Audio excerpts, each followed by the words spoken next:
Welcome to the Privacy Report. We're here to help you get a handle on the hidden parts of the internet that really define your digital self. Yeah, the technical nuts and bolts that actually matter day to day.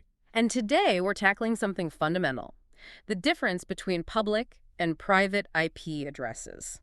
It sounds technical, but understanding it is key. Absolutely. It's basically the difference between, say, your internal nickname at home and the actual street address the postman uses. Knowing this split helps you grasp your online visibility and, well, your security. Totally. So our goal today is to make this clear, give you that visual understanding of your network, and pinpoint where you're actually exposed online. Right, cut through the complexity. Exactly. And just before we dive in, quick note for more insights like this. You can always subscribe to our email newsletter over at theprisacyreport.net. Good call. Okay, so let's start right at the beginning. What is an IP address? We see those numbers. Right, those dotted numbers, like 192.168.19 Think of it as simply as a unique label, like a postal code. But for your devices, your laptop, your phone, even your smart thermostat, they all need one to talk to each other or the internet. So every single device needs a unique number. Globally, that sounds like a lot of numbers. And that's exactly where the first big problem arose. The main system we still use, IPv4, only has about 4.3 billion possible addresses. Which sounds like a huge number, but with everyone having multiple phones, tablets, computers, smartwatches, well, we ran out of unique IPv4 addresses years ago. Seriously depleted. okay, so that's scarcity. That's why things get complicated. We couldn't just give everyone a unique global address forever. Precisely. The internet would have ground to a halt. So engineers came up with a really clever workaround, a sort of two-part solution. Oh, so that? First, they set aside specific blocks of IP addresses just for internal use. These became the private IP addresses. They're designed to be reused. Okay, internal use only. And second, they developed something called network address translation, or NAT. That's the magic that lets potentially hundreds of devices in a home or office share just one single public address to talk to the outside world. All right, let's unpack the private IP part first. So these are for internal chats. Exactly. Your laptop talking to your wireless printer, or maybe streaming a file from a local media server. It's all happening inside your local network, your home Wi-Fi, for instance. The quiet zone, as you put it earlier. Yeah, it's walled off. And the key thing is, these private addresses are intentionally not routable on the public internet. What does not routable actually mean in practice? It means routers out on the internet are configured to just drop any traffic they see coming from a private IP address range. They won't pass it along. Okay, so it can accidentally leak out. Correct. That's Gotcha. fundamental. And it's why millions of homes can all use the exact same private IP, like the classic 192.168.1.1 for their router, without any chaos or conflict. Because it never needs to be unique globally, only locally. Precisely. And you mentioned specific blocks. Are there easy ways to spot these private addresses? Oh, yeah, definitely. They fall into very specific ranges defined by standards bodies. The most common one you'll see in homes and small offices is anything starting with 192.168. Right, 192.168.x.x. I think many people have probably seen that if they've ever fiddled with their router settings. Absolutely. Then there are two other big ones, often used in larger businesses or networks. There's the 10.x.x.x range, anything starting with 10. Okay. And then there's 172.16.0.0 up to 172.31.255.255. This is a slightly more complex range. But if it starts with 172 and the second number is between 16 and 31, it's private. So seeing any of those three, 10, 192.168, or that specific 172 block tells you immediately, okay, this is an internal-only address. You got it. It's an internal identifier, not the one the rest of the internet sees. All right, so that covers the internal house number, but how does my laptop with its private IP actually reach Google or, check email? That brings us to the public IP. Yes. The public IP is the single unique address that your internet service provider, your ISP, assigns to your modem or router. The one they give me, or rather, my connection. Exactly.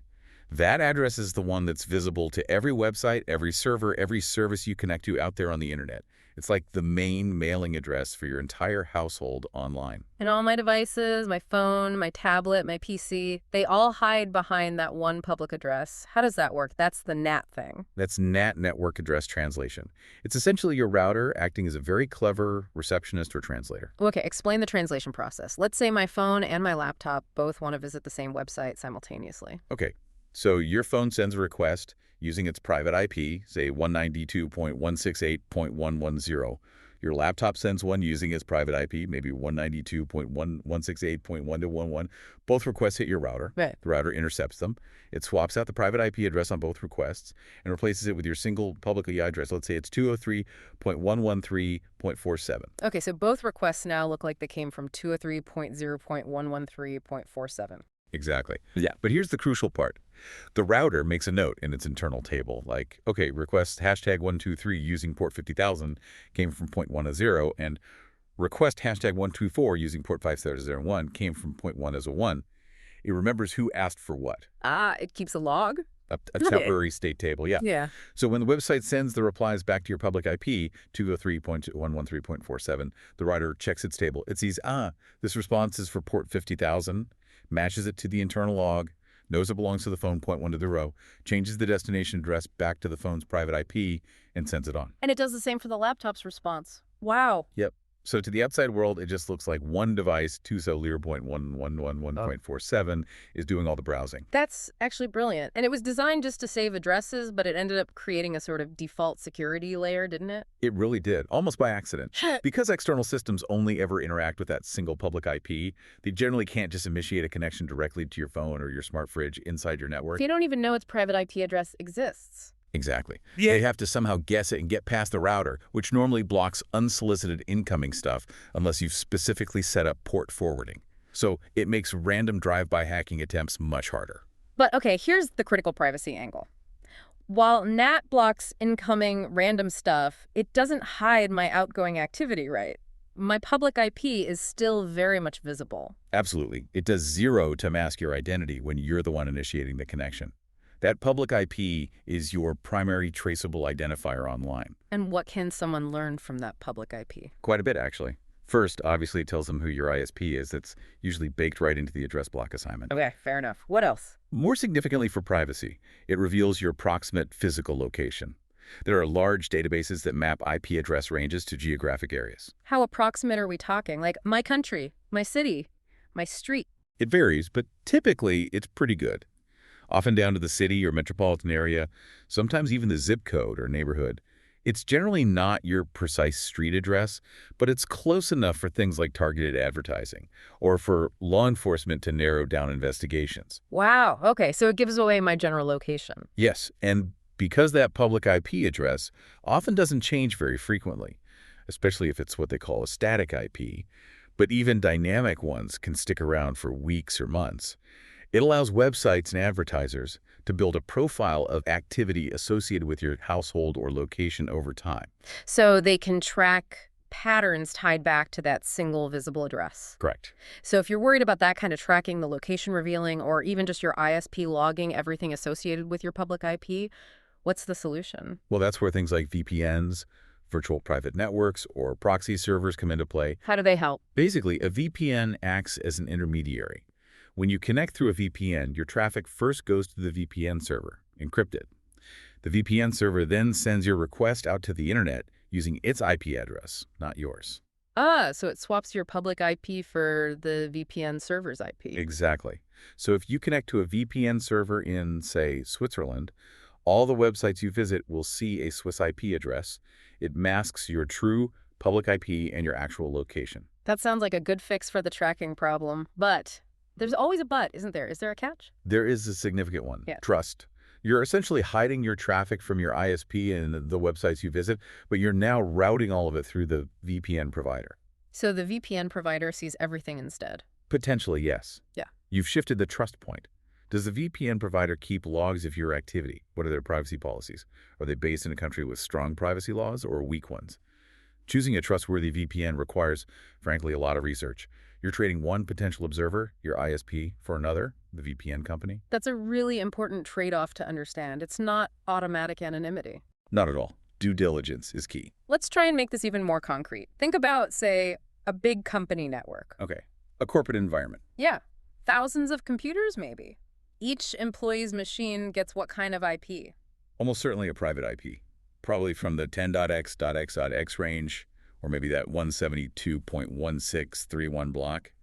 Internal addresses for everyone. But when they access the internet, They all go out through. Through the company's main internet connection, which uses a set of shared, likely static public IP addresses managed by robust firewalls and proxies. Right, so the company has tight control over that single exit point. Precisely. That's how they enforce security policies, filter websites, log traffic for compliance, all of that. It all happens at that boundary where NAT and security controls live. Okay, another example. Public Wi-Fi, say at a coffee shop or an airport. Yes, a very different scenario. When I connect my phone, it gets a private IP from the cafe's router. Correct. You'll likely get something like 192.168.1 dot something, or maybe 10.0.0 dot something. But then my traffic goes out using the coffee shop's main public IP address, which everyone else there is also using. Exactly. You and potentially dozens or hundreds of other people are all sharing that same public IP address temporarily. That sounds risky. It can be. That's why using public Wi-Fi safely means a few things. First, always make sure your connections are encrypted. Look for HTTPS in the browser address bar. Essential. And second, this is a prime use case for a VPN.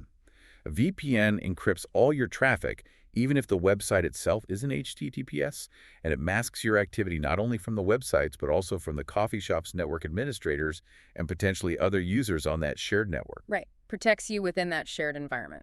Okay, this is making sense. Now, for listeners who want to see this on their own setup, how can they check their own IPs? Yeah, it's actually really easy and quite illuminating. You can see both sides of the coin. Okay, how do I find my private IP, the internal one? Just open up a command prompt or terminal window on your computer.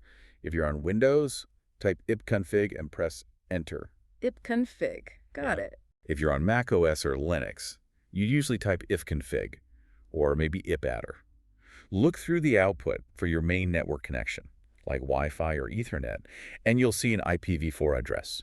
It'll almost certainly start with 192.168 or 10, or that 172 range we mentioned.